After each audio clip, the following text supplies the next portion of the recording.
আসসালামু আলাইকুম viewers, welcome to momos kitchen.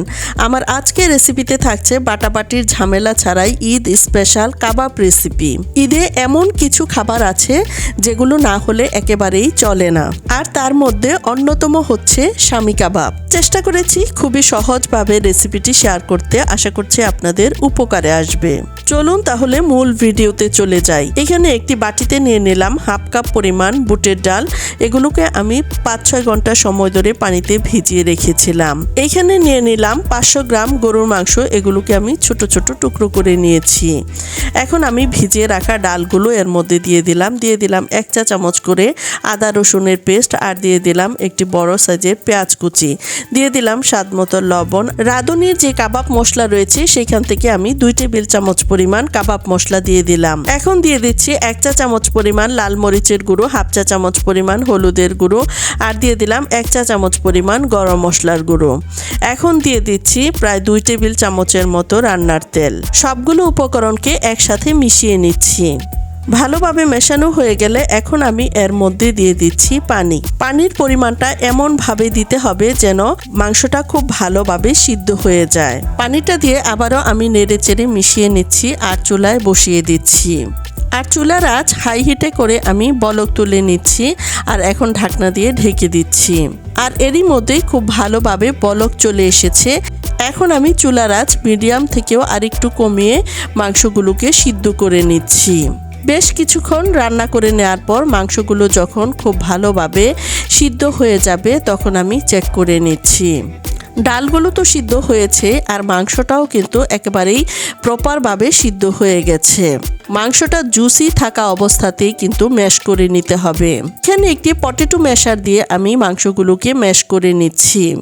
সত্যি কথা বলতে আমি প্রথমবারের মতো এভাবে মাংসগুলোকে ম্যাশ করে নিচ্ছি, আর নিজেই সারপ্রাইজড হয়ে গেলাম। এত সুন্দরভাবে মাংস ম্যাশ করে নেওয়া যায় এটা আমার জানাই ছিল না। আর এভাবে আঁশযুক্ত মাংস দিয়ে কাবাব তৈরি করলে কিন্তু খেতে খুবই ভালো লাগবে। আর এভাবে মাংসটা ম্যাশ করে নিতে পারলে কিন্তু বাটাবাটি বা ব্লেন্ড করার কোনো ঝামেলাই থাকলো না।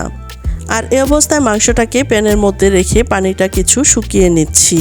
আর একেবারে ড্রাই করে ফেলা যাবে না, তাহলে কিন্তু কাবাবের শেপ দিতে কষ্ট হবে। এখন আমি চুলা থেকে নামিয়ে নিচ্ছি।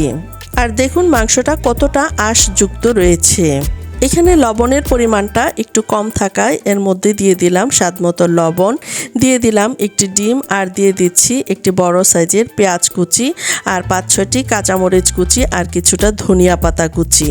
এই সবগুলো উপকরণকে আবারও খুব ভালোভাবে মিশিয়ে নিচ্ছি। তবে আপনারা চাইলে এখানে কাঁচা পেঁয়াজের পরিবর্তে পেঁয়াজ বেরেস্তাটাও ব্যবহার করতে পারেন। কাবাবের এই মাংসটা খুব ভালোভাবে মিশিয়ে নেওয়া হয়ে গেছে। আর এখন আমি হাতের মধ্যে সামান্য পরিমাণ তেল মেখে নিলাম, আর এখন আমি কাবাবের শেপগুলো দিয়ে দিচ্ছি। কাবাবের শেপগুলো দেওয়ার সময় একটু খেয়াল রাখবেন যেন এগুলো ফেটে না যায়। আর আপনারা আপনাদের পছন্দ মতো সাইজে কাবাবগুলোকে তৈরি করে নিতে পারবেন। আর এরই মধ্যেই আমি কাবাবগুলোকে তৈরি করে নিলাম। আর এভাবে কাবাবগুলো তৈরি করে আপনারা চাইলে ডিপ ফ্রিজে রেখে শক্ত করে একটি এয়ারটাইট বক্সে করে সংরক্ষণ করে রেখে দিতে পারেন। এখন আমি কিছু কাবাবকে ভেজে দেখাচ্ছি। চুলার আঁচ মিডিয়াম করে কাবাবগুলোকে ভেজে নিতে হবে।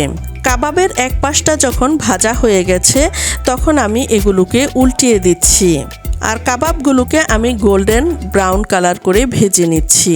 আর এভাবে উল্টে পাল্টিয়ে অল্প আঁচে আমি কাবাবের 2 পাশটাই ভেজে নিচ্ছি। আর পছন্দ মতো কালার করে কাবাবগুলো ভেজে নেওয়া হয়ে গেছে।